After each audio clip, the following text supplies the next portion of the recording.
தேமுதிக வாங்கினதுல 10 தொகுதி, அதில் மெஜாரிட்டி பார்த்தீங்கன்னா நாயுடுகளுக்கே கொடுத்துருக்காங்க. எப்படி பார்க்குறீங்க? அதாவது அந்த ஒரு லாபி தான் அவங்களுக்கு சோறு போட்டதே. அப்புறம் அதை மறக்க முடியுமா? முதலமைச்சர் ஏன் இந்த தடவை அவர் அறிவிச்சாரு அப்படின்னா, இந்த தடவை லிஸ்ட்டில் எல்லாமே அவர் முடிவெடுத்தது தான். அவர் தான் முடிவெடுக்கிறார். ஆமாம். அந்த அம்மா ரூம் உள்ளார நுழையிறப்ப ஸ்டாலினுக்கு பார்த்தா வாய் நிறைய பல்லா இருக்குது. அவருக்கும் அந்த தெலுங்கு லாபி பாசம் வேலை பார்த்துருக்கு. இங்க வெளியில இருக்கிறவங்களுக்கு, அதான் இவங்க வெளியில இருக்கிறவங்களுக்கு மட்டும் வேலை செய்யல, உள்ள இருக்கிறவருக்குமே அது வேலை செய்யுது. உன்னதாண்டா அவன் மானாவாரியா திட்டினான்னு நான் சண்டை போட்டுக்கிட்டு நீ என்னடா கட்டி கொடுத்துக்கிட்டு இருக்காங்க நல்ல ஒரு படத்துல. அதுமாரி இவங்க 2 பேருக்குள்ளார அந்யோன்யமா இருந்தாங்க. ஒரு இடத்துல கூட விசிகாவுக்கு 8 தொகுதிகள் ஒதுக்குறப்ப கூட ஏவா வேலுவை ஸ்டாலின் கூப்பிட்டு அவங்களுக்கு மட்டும் 10 கொடுத்தா ஆடா இருக்கும், ஒரு 2 குறைச்சிக்க சொல்லுங்க, 8 விசிகா 8 தேமுதிகான்னு முடிங்கன்னப்ப கூட அந்த அம்மா நீங்கள் எங்களை என்ன சொல்லி கூப்பிட்டு வந்தீங்க, நீங்கள் என்ன பண்ணீங்க, இங்கே வந்துட்டு என்ன பண்ணுறீங்க, எங்களை எப்படி பண்ணுறீங்க அப்படி பண்ணுறீங்க, அது இந்த நேர்காணல் நடத்துச்சுல்ல. நான் 234 தொகுதிக்கும் கேண்டிடேட் லிஸ்ட் ரெடியாக வச்சுருக்கேன், நீங்கள் ஓகே நான் இப்போ கூட எனக்கு அவசியம் இல்லை, நான் தனிச்சு கூட நின்றுக்கிறேன் அப்படின்னு இப்படியா வம்பளுத்து இந்த நடுவில் அந்த மண்டல மசூர் இல்லாதவன் தான் எல்லா வேலையும் பார்த்தது. ஒரு தெலுங்கு லாபி வேலை செய்யுது இல்ல, உண்மையிலே வேலை செய்யுது. அந்த லாபி தான் இவங்க 2 பேத்துக்குள்ள வேற என்ன பிரியம்? 2 பேருக்குமே நாளைக்கு ஒரே கிராமத்தை சேர்ந்தவங்க, ஒரே ஊரை சேர்ந்தவங்க, ஒரே குலதெய்வத்தை சேர்ந்தவங்க, ஏவா வேலுவும் பிரேமலதாவும். அந்த பிரியத்தின் அடிப்படையில் தான் நாளைக்கு இவர் கூட்டு வர்றாரு. நீங்கள் அறிவாலயத்துக்கு வந்தப்பயே சுதீஷுக்கும் பிரேமலதாவுக்கும் மாலை மரியாதை பண்ணி உள்ளே கூப்பிட்டு போனால் 2 தெலுங்கு லாபி, 1 கேஎன்ஆர், ஏவா வேலு. ஏவா வேலுவோடைய பேத்திய விஜய் பிரபாகர் கல்யாணம் பண்ணி கொடுக்குறாங்க. கல்யாணம் எலெக்ஷன் இனிமேல் கல்யாணம் ஆக போதா? ஆமாம். அதனால தான் எம்எல்ஏ ஆகிட்டு கல்யாணம் முடிக்கலான்ட்டு தான். எம்எல்ஏல நிற்க மாட்டேன், உங்களெல்லாம் எம்எல்ஏ ஆக்கிறதுக்கு தான் நான் வந்திருக்கேன், நான் இப்பயே நிற்கிறேன். எதனால அப்படின்னா, வேலு இவ்வளவு தாங்கிறதுக்கு காரணம் என்ன அப்படின்னா, அவர் சம்பந்தம் செய்ய போகிறார். விஜய் பிரபாகருக்கு தன்னுடைய பேத்தியை திருமணம் செய்யும் போது மாப்பிள்ளை எம்எல்ஏ. திமுக பொதுச் செயலாளருக்கு தெரியாத விஷயம் பிரேமலதாவுக்கு தெரிஞ்சிருக்கு. அந்த அளவுக்கு இன்ஃப்ளூயன்ஸ். என்ன காரணம்? என்ன அப்படின்னா, அவங்க கேட்ட 3 சட்டமன்ற தொகுதிகள் பேச்சுவார்த்தையில் இழுபறியாக இருந்த சட்டமன்ற தொகுதிகளோட வேட்பாளர் பட்டியலில் அந்த 3க்கும் நீங்கள் டிஎம்கே கேண்டிடேட் அனௌன்ஸ் பண்ண போறீங்க. எனக்கு தெரிஞ்சு அவங்களுக்கு 1% கீழே தான் இருக்கு வாக்கு. அவங்களே ஒத்துக்கிட்டாங்க 0.5%. எனக்கு அதுலயே வருத்தம். அவங்க எப்படி 0.5 ஆனாங்கன்னு 0.4 தான். அதுலயே 1.1 யாரா அவட ஏற்ற சொன்னது? 0 தானே சார் ஏற்றிக்கிறேன், நீங்கள் யாரா ஏற்றணும்? 0.4% தேமுதிக ஒரு 10 சீட்டு வாரி வாங்கிறதுக்கு என்ன காரணம்? 250 கோடி ரூபா பணம் கேட்குறாங்க, உடனே பணம் ஓகே. 50 கோடி ரூபா அறிவாலயத்துக்கு வரத்துக்கு முன்னாடி அட்வான்ஸு. இதே விஜய் பிரபாகர் மேடைகள் என்ன சொன்னார்? நான் நாளைக்கு எம்எல்ஏவுக்கு நிற்க மாட்டேன், உங்கள் எல்லாத்தையும் எம்எல்ஏ ஆக்கிறதுக்கு தான் வந்தேன்னார்ல. இப்போ ஏன் அவர் நிற்கிறாரு? ஏன் இவங்க எல்லாம் எடப்பாடியை வாயை திறக்க பயப்படுறாங்கன்னா, அந்த ஆளுக்கு இவங்களோட பல விஷயங்கள் தெரியும். வாயை திறந்தான் ஏன்னா இவங்க செத்துருவாங்க, அதனால சொல்ல மாட்டேங்கிறாரு. 1. 2வது, இந்த வடிவேலு தலையில கையை வச்சுட்டு எடுத்தா கழுத்தை கடிக்க வராங்கிறப்ப அழகா கை மாற்றி விடுவாரால், அது மாதிரி எடப்பாடி ஸ்டாலின் கையை எடுத்து வச்சுட்டாரு. இப்போ எடுக்கிறப்ப அது கடிக்கும். நிம்மதி ப்ராப்பர்ட்டி மேனேஜ்மெண்ட், உங்கள் பழைய வீட்டை புதிய வீடாக மாற்றலாம் வாங்க. இப்போ திமுக கூட்டணியில் எப்பவும் இல்லாத வரைக்கும் பார்த்தீங்கன்னா, முதலமைச்சரே எல்லாருக்கும் செட்டில் பண்ணிட்டுனா தொகுதிகளை செட்டில் பண்ணிட்டு அவர் பேச்சுவார்த்தை அந்த வேட்பாளர்கள் பட்டியலே வெளியிட்டார். எல்லாரும் எனக்கு தெரிஞ்சு இதான் முதல் முறை நினைக்கிறேன். ஒரு சிஎம்ஏ எல்லாரும் அறிவிக்கிறது முதல் முறையாக பண்ணியிருக்காரு. இதில் நான் பார்க்கும்பொழுது குறிப்பாக ஒவ்வொன்றா போயிடலாமே. தேமுதிக வாங்கினதுல 10 தொகுதி, அதில் மெஜாரிட்டி பார்த்தீங்கன்னா நாயுடுகளுக்கே கொடுத்துருக்காங்க. எப்படி பார்க்குறீங்க? அதாவது அந்த ஒரு லாபி தான் அவங்களுக்கு சோறு போட்டதே. அப்புறம் அதை மறக்க முடியுமா? முதலமைச்சர் ஏன் இந்த தடவை அவர் அறிவிச்சாரு அப்படின்னா, இந்த தடவை லிஸ்ட்டில் எல்லாமே அவர் முடிவெடுத்தது தான். அவர் தான் முடிவெடுக்கிறார். ஆமாம். அவர் எதுலேயுமே உதயநிதிக்கோ சபரீசனுக்கோ குறிப்பிட்ட சில தொகுதிகள்லையோ நீங்கள் நான் முடிவு பண்ணுற இடத்துக்குள்ளார வரக்கூடாது, என்ன லிஸ்ட் இருக்குன்னே தெரியாது. இப்போ துரைமுருகனே கலைஞருடைய சமாதியில் முதலமைச்சர் போய் அந்த வேட்பாளர் பட்டியலை வச்சு ஆசீர்வாதம் வாங்க போனப்போ துரைமுருகன் சொன்னாராம், அன்னைக்கு நைட்டு அந்த ஃபைலுக்குள்ளார பேப்பர் இருந்துச்சானே எனக்கு தெரியாது, அந்த பேப்பர்ல என் பேர் இருக்குதானே தெரியாது அப்படின்னாராம். ஆனா அந்த அளவுக்கு திமுகவின் பொதுச் செயலாளருக்கு தெரியாத ஒரு விஷயம். ஆனால் ஏன் கலைஞர் சமாதியில வச்ச ஃபைலு அறிவாலயத்துல அறிவிக்க வேண்டியது ஏன் ஒரு நாள் தாமதமாச்சு அப்படின்னா, திமுக பொதுச் செயலாளருக்கு தெரியாத விஷயம் பிரேமலதாவுக்கு தெரிஞ்சிருக்கு. அந்த அளவுக்கு இன்ஃப்ளூயன்ஸ். என்ன காரணம்? என்ன அப்படின்னா, அவங்க கேட்ட 3 சட்டமன்ற தொகுதிகள் பேச்சுவார்த்தையில் இழுபறியாக இருந்த சட்டமன்ற தொகுதிகளோட வேட்பாளர் பட்டியலில் அந்த 3க்கும் நீங்க டிஎம்கே கேண்டிடேட் அனௌன்ஸ் பண்ண போறீங்க. அப்போ சமாதிக்கு போய் இவங்க வச்சுட்டாங்க, அறிவிக்க போகிறாங்கன்னு தெரிஞ்சோன்னா பிரேமலதா அவர்கள் முதலமைச்சர்கிட்ட கூப்பிட்டு பேசிய வார்த்தை, அந்த பேச்சுவார்த்தையை சுமூகமாக முடிக்காமல் நீங்கள் வேட்பாளர் பட்டியலை அறிவிச்சிங்கன்னா நாங்கள் ராஜ்யசபா பதவியை ராஜினாமா பண்ணிட்டு திமுக கூட்டணியிலேருந்து வெளியேறோம். அது பெரிய அவமானம் ஆகிடும் இல்லையா? நான் என்கிட்ட ஒரு முக்கியமான அமைச்சர் தான் அந்த தகவலை சொன்னார். நான் சொன்னேன், பிரேமலதாவுக்காக திமுக அஞ்சுகிறதா, திராவிட மாடல் முதலமைச்சர் பிரேமலதாவுக்காக பயப்படுறாரா அப்படின்னதுக்கு, இல்லைப்பா 1-2 ஓட்டு கூட வெளியில் போயிடக்கூடாதுன்னு முதலமைச்சர் நினைக்கிறாருன்னாரு. அதுக்குன்னு 1-2 ஓட்டு வச்சிருக்கவங்களுக்கு இவ்வளோ மரியாதையா? அதுதான் நானுமே கேட்குறேன். 1-2 ஓட்டு கூட இருக்கான்னு எனக்கு தெரிஞ்சு அவங்களுக்கு 1% கீழே தான் இருக்கு வாக்கு. அவங்களே ஒத்துக்கிட்டாங்க 0.5%ங்கிறாங்களே. எனக்கு அதுலேயே வருத்தம். அவங்க எப்படி 0.5 ஆனாங்கன்னு 0.4 தான். அதுலேயே 1.1 யாரா அவட ஏற்ற சொன்னது? பாயிண்ட் தானே சார் ஏற்றிக்கிறேன், நீங்கள் யாரா ஏற்றின 0.4%? அப்படியேப்பட்ட தேமுதிகவுக்கு ஒரு 10 சீட்டு வாரி வாங்கிறதுக்கு என்ன காரணம்? 10 சீட்டு மட்டும் இல்ல, அதாவது 1 கொடுத்தா பரவாயில்லையே. நீங்க 250 கோடி ரூபா பணம் கேட்கறாங்க, உடனே பணம் ஓகே. 50 கோடி ரூபா அறிவாலயத்துக்கு வரத்துக்கு முன்னாடி அட்வான்ஸ், 250 கோடி ரூபா பணம் உடனே கொடுக்கப்படுது. ராஜ்யசபா கேட்குறீங்க, உடனே கொடுக்கப்படுது. 10 சீட்டுன்னு அவங்க சொல்றாங்க, அதுல 25 சீட்டு கொடுக்குறாங்க எங்களுக்கு விருப்பப்பட்ட தொகுதிகள்னு. அதில் 25 கொடுக்குறப்ப எனக்கு 10ன்னு சொல்லிட்டாங்க. அந்த 10லையும் எனக்கு இந்த 10 தான் வேணும்னாங்கல்ல. அந்த 10ல் ஒரே ஒரு தொகுதி மட்டும்தான் விடுபட்டுருக்கு, ரிஷிவந்தியம். மற்ற எல்லாத்தையுமே இப்போ ஆக்சுவலாக அந்த 3 சண்டை போட்டாங்கல்ல, அதில் விருதாச்சலம் 1, விருதுநகர் 1, ரிஷிவந்தியம் 1, 3. அப்போ அந்த 3ல் இப்போ 2 பேசி வாங்கிட்டாங்க. இப்போ இதில் நாளைக்கு பிரேமலதாவும் நிற்கிறாங்க. யார்? விருதாச்சலத்தில், விருதுநகரில் விஜய் பிரபாகர். இப்போ இதே விஜய் பிரபாகர் மேடைகள் என்ன சொன்னார்? நான் நாளைக்கு எம்எல்ஏவுக்கு நிற்க மாட்டேன், உங்கள் எல்லாத்தையும் எம்எல்ஏ ஆக்கிறதுக்கு தான் வந்தேன்னார்ல. இப்போ ஏன் அவர் நிற்கிறாரு? நான் கேட்டதே, இவங்க ஏன் நான் தேமுதிக விமர்சனம் பண்றேன்னா, உங்கள் குடும்பத்துக்காக மட்டும் கட்சி நடத்துறீங்களா? கேப்டன் இதுக்கு தான் தேமுதிக ஆரம்பிச்சாரா? ஏன் எங்க தம்பி வந்து எங்க தம்பி தகுதி இல்லையா? இல்லையே, இத்தனை வருஷமா கட்சியில இருக்கிறாரு, தகுதி இல்லையா அவருக்கு? என்ன பண்ணாரு? ஏன் கொடுக்க கூடாது? என்ன பண்ணாரு? 2 பேருமே நான் சொன்னேன், பிரேமலதாவும் சரி, விஜய் சுதீஷும் சரி, எடப்பாடியை விமர்சனம் பண்ண மாட்டாங்கன்னு சொன்னேன். டிஎம்கே இவ்வளோ தூரம் செய்கிறீங்கல்ல, ஆனால் உங்கள் எதிரியை வம்பளுக்க சொல்லுங்க, வம்பளுக்க மாட்டாங்கன்னு. அதுக்கு எடுத்துக்காட்டு சுதீஷ் அறிவாலயம் வாசலில் பேசுகிறப்ப டயலாக் மட்டும்தாங்க மாறுது. இந்த அம்மா பிரேமலதா வந்துட்டு நாங்கள் லேட்டாக வந்தாலும் லேட்டஸ்ட்டாக வந்திருக்கோம் அப்படிங்குது. அதே வார்த்தையை முதலமைச்சர் நேற்றுக்கு நாங்கள் லேட்டாக வந்திருக்கோம், லேட்டஸ்ட்டாக வந்திருக்கோங்கிறாரு. இவங்க முதலமைச்சர் காங்கிரஸ் கூட்டணி முடிச்சுட்டு வெளில வந்து இப்படிங்கிறாரு. நேற்றுக்கு சுதீஷ் அவர் கூட்டணி திமுக கூட்டணி முடிச்சுட்டு வந்து இப்படிங்கிறாரு. என்னடா டைரக்ஷன் பண்ணுறீங்களா 2 பேருங்கிற மாதிரி பத்திரிகையாளர் சந்திப்பில் பேசுகிறப்ப எடப்பாடி வந்து உங்களை வந்து தகுதியான கட்சிக்கு, அங்கீகரிக்கப்பட்ட கட்சிக்கு வாய்ப்பு கொடுக்காமல் அங்கீகரிக்கப்படாத கட்சிக்கு கொடுத்துருக்காங்கன்னு கேட்குறாங்கன்னு அவர் எங்களே சொல்லியிருக்க மாட்டாரு. அப்படி எவ்வளோ உரிமை, அதாவது அங்காளி பங்காளி அவர் என்னை பற்றி பேச மாட்டாரு. அப்போ நீ யாரா டீலிங்கில் இருக்கிற, உங்களுக்குள்ளார என்னதான்டா அப்படிங்கிற மாதிரி தான் இருக்கு. அப்போ இல்லைல்ல, அவர் உங்களே தான் சொன்னார், எங்கள் கட்சி பேரை சொன்னாரா அப்படின்னு கேட்குறாரு. 10 சீட்டு நீங்கள் தானேங்க வாங்கியிருக்கீங்க, ஒரு 10 சீட்டு வாங்கின கட்சியை தாங்க சொல்கிறாரு அப்படின்னா, ஆமாம்ல நம்ம 10 தானே வாங்கியிருக்கிறோம், அப்போ நம்மளே தான் சொல்கிறாரு அப்படின்னு சொல்லிட்டு அப்போ சொல்கிறார். 2011 எங்களுடைய உதவியோட தான் அதிமுக ஆட்சி அமைச்சது. இது பெரிய கவுண்டர் ஃபேக்டரா? அவர் சொன்ன இது நான் என்ன கேள்வி கேட்டு நீ என்ன பதில் சொன்ன? 2000 அதுவும் சொல்ற மாதிரி இன்னைக்கு என்னன்னு பேசப்பா, எந்த வருஷத்துல இருக்க நீ? ஏதோ கிமுல நடந்ததெல்லாம் 2011 நின்று இப்போ இதுவே ஜெயலலிதா இருந்ததுன்னா வாயிலே படுக்க போட்டு மீச்சிருக்கோம். இப்போ விஜயகாந்த் விரட்டி விட்டுச்சா, அதனால ஆட்சிக்கு வந்துருச்சா? உங்களால தான் அவங்க திரும்பி உட்காந்தாங்களா? அப்போ 2011 15 16 வரைக்கும் யாரோட உதவியில் உட்காந்துருந்தாங்க? இந்த 5 வருஷம் உட்காந்தாங்கன்னா அடுத்த 5 வருஷம் உங்களோட உட்காந்தாங்க. பேசுறது விமர்சனம் இல்லை. இப்போ பிரேமலதா பேசுறப்ப கூட எடப்பாடி ஃப்ரிட்ஜு தராங்கிறாரு, நான் பார்க்கல. நான் இப்போ என்ன ஃப்ரிட்ஜை கொண்டாந்து கண்ணில் காட்டி இதாங்க ஃப்ரிட்ஜு வீட்டில் எடுத்துகிட்டு போய் அதையும் வீட்டில் எடுத்துகிட்டு போய் வச்சு எங்கள் ஒரு 4 நாள் யூஸ் பண்ணிட்டு எப்படி இவங்க எப்பவுமே பணம்னு இப்போ நான் கேள்விப்பட்டிருக்கேன். என்ன சொல்றாங்கன்னா, எடப்பாடி பழனிசாமி தேமுதிக விரும்பல, இவங்க இங்கிருந்து போனா போதுன்ற அளவுக்கு இருந்தாரு அப்படின்னு சொல்றாங்க. உண்மையா சொல்லணும்னா இப்போ அதை தான் சொல்ல வரேன். ஏன் இவங்க எல்லாம் எடப்பாடியை வாயை திறக்க பயப்படுறாங்கன்னா, அந்த ஆளுக்கு இவங்களோட பல விஷயங்கள் தெரியும். வாயை திறந்தாங்கன்னா இவங்க செத்துருவாங்க, அதனால சொல்ல மாட்டேங்கிறாரு. 1. 2வது, இந்த வடிவேலு தலையில கையை வச்சுட்டு எடுத்தா கழுத்தை கடிக்க வராங்கிறப்ப அழகா கை மாற்றி விடுவாரா, அது மாதிரி எடப்பாடி ஸ்டாலின் கையை எடுத்து வச்சுட்டாரு. இப்போ எடுத்துக்கிறப்ப அது கடிக்கும். இவர் 2021 நாளைக்கு தேமுதிக வேணாம், வடிவேலு சொல்லுவான்ல, அண்ணே நான் தயவு செய்து கேட்குறேன்னே, இதை வேணாம் என்ன சொல்றதை கேள்வி விட்டுறேங்கிற மாதிரி எடப்பாடி பிஜேபி கிட்ட கெஞ்சினாரு.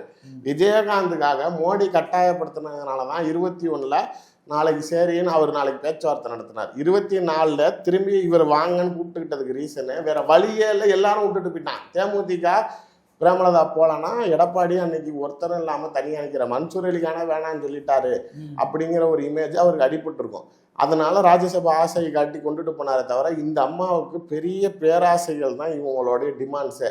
இன்னமும் விஜயகாந்த் உயிரோட இருந்து இவங்க ஒரு காலத்துல தேமுதிகவும் பாமகவும் சண்டை போட்டுருக்காங்க, நாங்க பாமகவோட பெரிய கட்சி. அப்ப உண்மையிலேயே அந்த களம் அப்படி இருந்துச்சு. நீ ரொம்ப வருஷமா இருந்தா நான் இப்ப வந்தேன் உன்னையோட அதிகமாயிட்டேன். இந்த அம்மா எல்லாம் அழிச்சு போனதுக்கு அப்புறமேலும் இப்பயும் நான் பாமகவோட பெரிய கட்சி அப்படிங்கிற ஒரு இமேஜ்லயே இருக்கிறாங்க. கேட்கிற எல்லாம் கொடுக்கறது. என்னை பொறுத்த வரைக்கும் தனிப்பட்ட முறையில் ஏவாவேலு தான். இவங்க இந்த மாதிரி சும்மா இருந்தப்பயே இவர் தான் போய் நாளைக்கு பார்த்தீங்களா எங்களோட விசிகா இருக்காங்க, அவங்க பாருங்கள் எங்கள் கூட இருந்து அங்கீகரிக்கப்பட்ட கட்சி ஆகிட்டாங்க, நீங்கள் ஏன் எடப்பாடியை நம்பியிருக்கீங்க, நீங்கள் வாங்கன்னு இவர் தான் இழுத்தாரு அப்படின்னாங்க. இப்போ இவர் பேசி இழுத்துட்டு வந்து முதலமைச்சரை கன்வின்ஸ் பண்ணி பணம் கேட்டப்போ முதலமைச்சர் சொல்லியிருக்காரு அவ்வளோ காசுலாம் எதுக்கு அவங்களுக்கு கொடுக்கணும் அப்படின்னப்ப நீங்கள் காசு பற்றிலாம் கவலைப்படாதீங்க, அதை கொடுங்க. அது என்ன பிடபிள்யூடி மினிஸ்டராக இருக்காரு, ஒரு கையெழுத்து போட்டாருன்னா 250 கோடி கான்ட்ராக்டர் கூப்பிட்டா அந்த அம்மா கொடுக்குறான்னா கொடுத்துட்டு போயிடுவான், காசெல்லாம் நான் பார்த்துக்கிறேன், நீங்கள் தொகுதியை மட்டும் பேசுங்க, மற்றது எதுவும் பேச வேணாம் அப்படின்ட்டு ராஜ்யசபா முடிக்கிறாங்க. ஒரு தெலுங்கு லாபி வேலை செய்யுது திமுக. இல்லை உண்மையிலே வேலை செய்யுது. அந்த லாபி தான் இவங்க 2 பேத்துக்குள்ள வேற என்ன பிரியம். 2 பேருக்குமே நாளைக்கு ஒரே கிராமத்தை சேர்ந்தவங்க, ஒரே ஊரை சேர்ந்தவங்க, ஒரே குலதெய்வத்தை சேர்ந்தவங்க, ஏவாவேலுவும் பிரேமலதாவும். அந்த பிரியத்தின் அடிப்படையில் தான் நாளைக்கு இவர் கூட்டு வர்றாரு. நீங்கள் அறிவாலயத்துக்கு வந்தப்பயே சுதீஷுக்கும் பிரேமலதாவுக்கும் மாலை மரியாதை பண்ணி உள்ளே கூட்டு போன 2 தெலுங்கு லாபி, 1 கேஎன்ஆர், ஏவாவேலு. இவர் கூட்டு போனப்ப இதை விட முதலமைச்சருடைய உடல்நிலையை குறித்து பிரேமலதா கருத்து தெரிவிக்கிறாங்க. அவர் ஏன் வேஷ்டி கட்டுறதில்ல தெரியுமா, அவர் ஏன் பேண்ட்டு போடுறாரு தெரியுமா, கை நடுக்கும், பேண்ட் பேக்கெட்லன்னா கை விட்டா நடுக்கம் தெரியாது, வேட்டியில் எதில் கை விடுவார். ஆம்பளைங்க நாம்பளே இந்த டைலாக் பேசுறதுலாம் யோசிப்போம். பொம்பளை மைக்கில் நேரக்கி இவ்வளோ பேசிட்டு சைக்கிள் ஓட்ட சொல்லு, ஏன் இப்போ ஓட்டுறது இல்லைன்னா அவ்வளோ ஹெல்த் பேசு. நான் பேசினேன் விஜயகாந்த் கை நடுக்கம் இருந்த சமயத்துலேயோ இல்லை நாளைக்கு அவர் குடிச்சுட்டு நிறையா பண்ணுறாருன்னப்ப கலைஞர் சொன்னார் விஜயகாந்தை பற்றி யாரும் பேசாதீங்க, அரசியல் ரீதியாக விமர்சனம் பண்ணுங்க, வேறு எதுவும் பேசாதீங்க. அதே இது உடம்பு முடியாமல் அவர் படுத்திருந்தப்ப அங்கே இருக்கிற எம்எல்ஏங்க பல பேர் திமுக வரான்னா, நான் அறிவாலயத்தில் இருக்கப்போ தான் ஸ்டாலின் சொன்னார் வேணாம் விஜயகாந்த் ஏற்கனவே உடம்பு முடியாமல் இருக்காரு, இந்த சூழ்நிலை கட்சியில் இருக்கிற எம்எல்ஏலாம் போயிட்டான்னு தெரிஞ்சால் அவர் இன்னும் வேதனைப்படுவார், அதனால சேர்த்துக்காங்க. இவ்வளவு தூரம் உனக்கு புருஷனுக்காக மரியாதை கொடுத்த கட்சியில் அவர் செத்து போனப்போ கூட அரசு மரியாதை கொடுத்து நீ கேட்டப்பெல்லாம் செஞ்சு கொடுத்த முதலமைச்சர் இவ்வளோ கேவலமாக பேசுகிறேன் நான் கொந்தளிச்சேன். அந்த அம்மா ரூமுக்குள்ளார நுழையிறப்ப ஸ்டாலினுக்கு பார்த்தா வாய் நிறைய பல்லா இருக்குது, அவருக்கும் அந்த தெலுங்கு லாபி பாசம் வேலை பார்த்துருக்குது. இங்க வெளியில இருக்கிறவங்க அதான் இவங்க வெளியில இருக்கிறவங்களுக்கு மட்டும் வேலை செய்யல, உள்ள இருக்கிறவருக்குமே அது வேலை செய்யுது. உன்னதாண்டா அவன் மானாவாரியா திட்டினான்னு நான் சண்டை போட்டுக்கிட்டு இருந்தேன், நீ என்னடா கட்டி பிடிச்சிக்கிட்டு இருக்காங்க நல்ல ஒரு படத்துல. அது மாதிரி இவங்க 2 பேருக்குள்ளார அந்யோன்யமா இருந்தாங்க. ஒரு இடத்துல கூட விசிகாவுக்கு 8 தொகுதிகள் ஒதுக்குறப்ப கூட ஏவாவேலுவை ஸ்டாலின் கூப்பிட்டு அவங்களுக்கு மட்டும் 10 கொடுத்தா ஆடா இருக்கும், ஒரு 2 குறைச்சிக்க சொல்லுங்க, 8 விசிகா 8 தேமுதிகான்னு முடிங்கன்னப்ப கூட அந்த அம்மா நீங்க எங்களை என்ன சொல்லி கூப்பிட்டு வந்தீங்க, நீங்க என்ன பண்ணீங்க, இங்க வந்துட்டு என்ன பண்றீங்க, எங்களை இப்படி பண்றீங்க அப்படி பண்றீங்க. அது இந்த நேர்காணல் நடத்துச்சுல்ல, நான் 234 தொகுதிக்கும் கேண்டிடேட் லிஸ்ட் ரெடியா வச்சிருக்கேன், நீங்க ஓகே நான் இப்ப கூட எனக்கு அவசியம் இல்லை, நான் தனிச்சு கூட நின்றுக்கிறேன் அப்படின்னு இப்படியே வம்பளுத்தி இந்த நடுவில் அந்த மண்டல மசூர் இல்லாதவன் தான் எல்லா வேலையும் பார்த்தது, பேச்சப் பண்ணி எல்லாத்தையும் பண்ணிட்டான். இவன் என்னடா இவ்வளோ தூரம் இப்படி பண்ணுறான். அதாவது அந்த ஆளுக்கே முதல்ல கொள்கை கிடையாது ஏவாவேலுக்கு, ஒன்றும் திமுக ரத்தம் அப்படியே அவர் திராவிட சித்தாந்தத்துலலாம் வரல. அவர் பாக்யராஜ் கட்சியிலேருந்து டிஆர் கட்சியிலேருந்து ஆரம்பித்து எல்லா கட்சிக்கும் போயிட்டு கள்ளச்சாராயம் காய்ச்சி விட்டு வந்த காசில் அவர் நாளைக்கு ஏதோ குப்பை கொட்டிக்கிட்டு இருக்காரு. அப்படி இருக்கிறப்ப இந்த உணர்வுபூர்வமாகவோ இல்லை கட்சி நலனுக்காகவோ செய்கிறதில்லை. நான் பல கருத்து வேறுபாடுகள் சீமான்ட்டு இருந்தாலும் இந்த விஷயத்தில் நான் ஒற்றுமையாக இருக்க விரும்புகிறேன். என்னன்னா இப்போ நேருவோடைய கை திருச்சியில் கை வாங்குச்சு, வாங்கின உடனே அவர் நாளைக்கு அவருக்கு வேண்டிய ஒரு 2 பேர் ரெட்டியார் எம்எல்ஏ ஆக்கி விட்டார், இப்போ அவர் மகனை எம்பி ரெட்டியார் ஆக்கி விட்டார். இந்த அது ஆக்சுவலாக முத்திரையர் முக்குலத்தோர் அதிகமாக இருக்கிற பகுதியில் இப்போ இவர் ரெட்டியார் லாபி ஜாஸ்தி ஆயிடுச்சு. இப்போ இது மாதிரி இப்போ திருவண்ணாமலைக்கு போங்க, நீங்கள் அந்த கோயிலுக்குள்ளார போனீங்கன்னா தமிழ்நாட்டில் இருக்க கோயிலுக்கு போன மாதிரியே ஃபீல் இருக்காது. வெளியில் இருக்க ஹோட்டல்ல இருந்து கடையிலேருந்து எல்லாம் தெலுங்குல தான் எழுதி இருக்குது. ஆந்திராக்காரங்க நிறைய பேர் அங்கே வீடு வாங்கிட்டாங்க. எப்படி இந்த ஆந்திரா தெலுங்கானா பிரிவு நடந்துச்சோ அது மாதிரி தமிழ்நாட்டிலேருந்து ஒரு பகுதியை இவங்க பிரித்து ஆந்திராவோட சேர்க்கறதுக்கு ட்ரை பண்ணிக்கிட்டு இருக்காங்க. அது ஊரே மாறிடுச்சுங்க கம்ப்ளீட்டாக. அங்கே பீப்புளோட அக்சஸ் அவங்க ரெகுலராக கிரிவலமே போனால் கூட ரொம்ப ரேராக you will find Tamil people. 90% other state people தான் இருக்கும். இது ஏன்னா இவங்களோட செயல்பாடுகள். சரி இது என்னன்னு எனக்கு புரியலையே அப்படிங்கிறப்ப எனக்கு அப்போதான் ஒரு பரபரப்பான தகவல் வந்துச்சு. ஏவாவேலுவோடைய பேத்திய விஜய் பிரபாகர் கல்யாணம் பண்ணி கொடுக்குறாங்க. கல்யாணம் எலெக்ஷன் முடிஞ்சோன்னா இனிமேல் கல்யாணம் ஆக போதா? ஆமாம். அதனால தான் எம்எல்ஏ ஆகிட்டு கல்யாணம் முடிக்கலான்ட்டு தான் எம்பி எலெக்ஷன்ல நான் கேட்கறது 24 எலெக்ஷன்ல நின்னவன் ஏன் 29 எலெக்ஷன் வரைக்கும் வெயிட் பண்ண மாட்டியா? மேடால நீ தானே எம்எல்ஏல நிற்க மாட்டேன், உங்களை எல்லாம் எம்எல்ஏ ஆக்கிறதுக்கு தான் நான் வந்திருக்கேன், இப்பயே நிற்கிறேன். எதனால அப்படின்னா வேலு இவ்வளவு தாங்குறதுக்கு காரணம் என்ன அப்படின்னா அவர் வந்து சம்பந்தம் செய்ய போகிறார். விஜய் பிரபாகருக்கு தன்னுடைய பேத்தியை திருமணம் செய்யும் போது மாப்பிள்ளை எம்எல்ஏ அப்படின்னு சொல்லிக்கணுங்கிறதுக்கு தான் அந்த குடும்பத்துக்கு இவ்வளோ தாக்குறாரு. இது ஏவாவேலு மட்டும் செய்கிறாருன்னு நினச்சிங்களா? இதே இன்னொன்று அதர் லாபி ரெட்டியார் லாபி இருக்குல்ல இப்போ நேரு, இதே சாம்பிள் இன்னொன்று நடந்துச்சு, அதையும் சொல்கிறேன். தனலட்சுமி சீனிவாசன் காலேஜ் அவருடைய மகன் வந்து மணச்சநல்லூரில் எம்எல்ஏவாக இருக்கார். இவருடைய ஆரம்ப வாழ்க்கை தெரியும், சாராயம் இவரும் அதை தான் ஒன்றும் எல்லாம் இந்த சாராய காத்துட்டவன் பூரா இங்கே அடைக்கல போயிட்டாங்கிற மாதிரி அவரும் சாராயம் காய்ச்சிக்கிட்டு இருந்தார். அதுக்கப்புறம் ஆர் ராசாவுடைய பினாமி அவர் தான் கலைஞர்கிட்ட கூட்டிகிட்டு போய் பெரம்பலூரில் மெடிக்கல் காலேஜ் அவருக்கு ஆரம்பித்து கொடுக்குறாரு. அவருடைய பினாமியாக இருக்கிற சூழ்நிலையில் நேருக்கிட்ட திடீர்னு ரெட்டியார் அவங்க, அதனால் ஆர் ராசா அங்கேருந்து ஊட்டி போயிடுறாருல. ஸோ அங்கேருந்து கான்டாக்ட் கட்டாயிடுது. இந்த ரெட்டியாருங்க நெருக்கமாகறப்ப என் மகனுக்கு எம்எல்ஏ சீட்டு வாங்கி கொடுங்கன்னு அவங்க பேசுகிறப்ப இதே டீல் அங்கே ஆகுது. தனலட்சுமி சீனிவாசன் மகன் கதிரவனுக்கு மணச்சனூரில் நேரு சீட்டு வாங்கி கொடுத்து எம்எல்ஏ ஆக்கினா மறுநிமிடமே நேருவோட குடும்பத்துல இருந்து அவங்க தனலட்சுமி பேத்தி கல்யாணம் பண்ணி கொடுத்து சம்மந்தி ஆயிட்டாங்க. உங்களுக்கு புரியுதா? இப்போ இதே வேலை, அதாவது இவர்கள் தனிப்பட்ட முறையில் இவர்களுடைய சமூகத்தில் வலுவான நபர்கள் 2 நபர்கள் கை கோர்த்து பொருளாதார ரீதியாக இவர்கள் வளர்ச்சி அடைகிறதுக்கு நாளைக்கு திமுகவில் இருக்கக்கூடிய எம்எல்ஏ சீட்டை ஏன விட்டு ஸ்டாலினை மண்டைகளை, ஏன்னா இவருக்கு தேவைதான் காசு வச்சிருக்காங்கிற ஒரே தகுதியை தவிர இவங்க 2 பேர்ட்டு வேற என்ன இருக்குது? ஆனால் நாளைக்கு இவங்க வந்து காசை குட்டுறாங்க அப்படின்னு பண்ணார்ல. இப்போ இவங்க நாளைக்கு ஸ்டாலினே முடிவெடுத்தாலும் அவரை மீறி 2 பேர் செய்கிற அளவுக்கு அதிகாரம் ஆயிட்டாங்க. இந்த விஜய் ஆண்டனி படத்துல சிஎம் என்ன பண்ணி மதியம் சாப்பிட்றாருன்னு சொல்லுவான்ல, அது மாதிரி அவர் என்ன சாப்பிட்றாரு அந்த லிஸ்ட். நான் இன்னொன்று நீங்க கேட்க மறந்துட்டீங்க, துரைமுருகனுக்கு தெரியல அந்த ஃபைல்ல என்ன இருக்குதுன்னு, அப்புறம் எப்படி பிரேமலதாக்கு தெரிஞ்சதுன்னு கேட்டிருக்கணும். ஏவாவேலு தான் சொன்னது. அதனாலதான் அந்த பொம்பளை விட்டு ராஜ்யசபா ராஜினாமா பண்ணிடுறேன். துரைமுருகனை வந்து ரொம்ப ஓரம் கட்டுறாங்க. உதாரணத்துக்கு வந்து சீட்டே கொடுக்க மாட்டாங்க நானே நினைச்சேன்.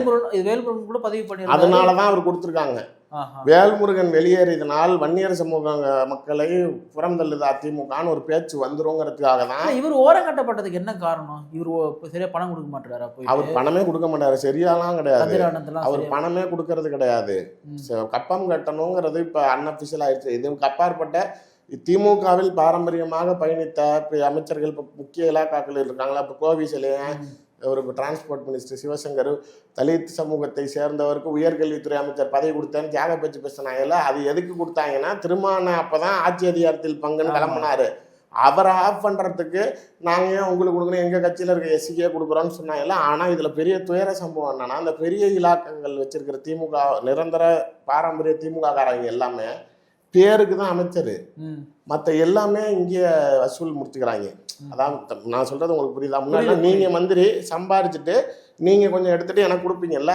இப்ப மந்திரி மட்டும் தான் உங்களுக்கு நான் என்ன கையெழுத்து பண்ணணும் இங்க இருந்து நான் அனுப்பிச்சு விடுவேன், நீ கையெழுத்து மட்டும் போட்டுக்க, பணத்தை நான் வாங்கிக்குவேன். இப்படி அடிமையாக திமுகவில் பல அமைச்சர்களை நாளைக்கு கம்ப்ளீட்டா மாத்திட்டாங்க. அவங்கலாம் ஏதோ மந்திரியா இருக்கிறோமே அவங்க கொடுக்குறாங்களாம். மாசம் 5 கோடி 10 கோடி தலைமையில இருந்து மந்திரி கொடுத்துருவாங்களாம். உன்னை வச்சு நான் சம்பாரிச்சுக்குவேன், உனக்கு என்ன வரணுமோ அது வரும். இந்த குடியாத்த குமரன் ஒருத்தர் பேசியிருந்தார் இல்லையா, இந்த மாதிரி வந்து கதிரானந்தம் 30,000 கோடி என்னடா ₹1 கூட நீங்க தரமாட்டேன், நீங்களே அடிச்சுன்னு போயிருக்கான்னு சொல்றாங்க. அந்த அளவுக்கு திமுக ஃப்ரீயா விட்டுக்குதா இவங்க? இல்ல, அவங்க ஆரம்பத்துல இருந்தே வந்து அவருக்கு ஆக்சுவலா PWD தான் அவருக்கு எப்பயுமே கொடுப்பாங்க. எனக்கு தெரிஞ்சு திமுக ஆட்சி வந்தாலே பொதுப்பணித்துறை அமைச்சர்னாலே துரைமுருகன் தான். அதுல வந்து நீங்க மற்ற இலாக்காக்களில் கூட ஏதாவது போய் பர்சன்டேஜ் பேசணும். PWD பொறுத்த வரைக்கும் தமிழ்நாடுக்குள்ளார நீங்க எங்க போய் ஒரு கக்கூஸ் கட்டினாலும் சரி, நீங்கள் ஒரு யூனிவர்சிட்டி கட்டினாலும் சரி, 14%லேருந்து 16%ங்கிறது ஃபிக்ஸ்டு. அதில் 9% மந்திரிக்கு அப்படிங்கிறது ஓப்பனாக. இது நான் சொல்கிறது எனக்கு தெரிஞ்சு 5 வருஷத்துக்கு முன்னாடி நான் கான்ட்ராக்டராக இருந்தப்போ கொடுத்தது. இப்போ எவ்வளோ வாங்குறாங்கன்னு தெரியல. அதாவது ஓப்பன் பர்சன்டேஜ் டிராப் பாக்ஸில் நீங்கள் போடுறீங்கனால இந்த பர்சன்டேஜ் ரெடி பண்ணி கொடுத்துடணுங்கிறப்ப உட்காந்த இடத்துல இவ்வளோ சதவீதங்கள் வரும். அதனால தான் அவங்க என்ன பண்ணிட்டாங்க, பொதுப்பணித்துறையை 2ஆக உடைச்சு ஒன்றை ஏவாவேலுக்கிட்ட கொடுத்துட்டு இவர்கிட்ட வெறும் மைன்ஸை மட்டும் கொடுத்தாங்க. இவருக்கு பெரிய அந்த வாட்டர் சோர்ஸஸும் மைன்ஸும் தான் கொடுத்தாங்க. இவருக்கு பெரிய ஃப்ளோட்டிங் ஆனது என்ன அப்படின்னா, மணல் குவாரிகளில் கரிகாலனை வச்சோம், ராமச்சந்திரன் அந்த டீமை வச்சுக்கிட்டு இவர் பயங்கரமாக சம்பாரிச்சு லண்டனில் ஹோட்டலில் அது இதுன்னு அடிச்சு நொறுக்கிட்டார். இவங்களுக்கு என்ன இப்போ ரொம்ப பாதிப்பு ஏற்படலாம் அப்படின்னா அந்த மணல் குவாரி டீம் தலைமையும் தனியாக கவனிச்சுக்கிறான். மந்திரி கிட்ட இருந்து வரலனாலும் அவன் வந்து இவங்க என்ன தேவையோ செஞ்சிடறாங்கங்கிறதுனால இவரை பெருசாக டச் பண்ணுறல. இன்னொன்று சீனியர் லீடர் ஒருத்தராச்சும் இருக்கிறாரு அப்படின்னு விட்டுருந்தாங்க. இந்த தடவை அவர் உண்மையிலே ஆஸ்பத்திரியில் போய் படுத்தப்ப இவங்க வேட்பாளர் பட்டியல் அறிவிக்கிற வரைக்கும் வரக்கூடாதுன்னு நினச்சிக்கிட்டு இருந்தாங்களாம். அவர் அன்னைக்கு வரேன்னு சொன்னார். ஏன்ப்பா உடம்பு பார்த்துக்க சொல்லுங்க, அதெல்லாம் 2 நாள் ரெஸ்ட் எடுத்துட்டு வர சொல்லுங்கன்னாராம் முதலமைச்சர்.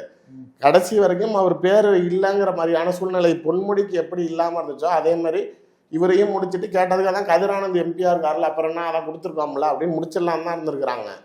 இவர் இந்த தடவை முதலமைச்சர்கிட்ட சண்டை போட்டாலும் கூட முதலமைச்சர் வந்து சரி மதிக்க மாட்டாங்களா இவரை திமுக அதிகம் பண்ணாங்க.